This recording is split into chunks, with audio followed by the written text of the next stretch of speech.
Já, það mikið álag. Auðvitað það toppótt. Hér eru veikustu sjúklingar landsins, mjög flókin og sérhæfð hjúkrun. Við vitum aldrei hvað við erum að ganga inn í eða hvað gerast á vaktinni. Það koma oft mjög krefjandi aðstæður og það geta verið annaðhvort tengt fjölskyldum, skyndilegum veikindum eða sjúklingurinn sé bara verulega óstabíll og það alveg sama hvað við erum að reyna að maður nær ekki að halda í. Þó maður reyni að skilja vinnuna eftir vinnunni, þá náttúrulega mun þetta alltaf taka toll. Hér oft bara mjög erfiðar ákvarðanatökur. Gjörgæslan náttúrulega staðurinn á milli, þú veist, getum við lagað vandamálið og komið þér aftur á deild og þaðan ertu að fara í endurhæfingu og áfram út í lífið, eða náum við ekki að hjálpa.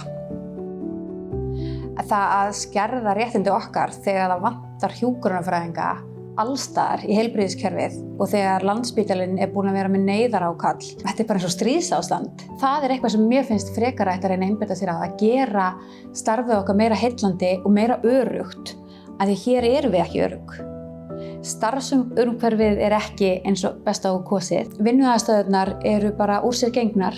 Spítalinn náttúrulega allt of gamall, allt of lítill. Það að koma fleiri og fleiri sjúkdómar. Það yfirleitt ekki bara einn eða tveir sjúkdómar sem að fólk að díla við. Þjóðin eldist, við blæðum hjúkrunarfræðingum.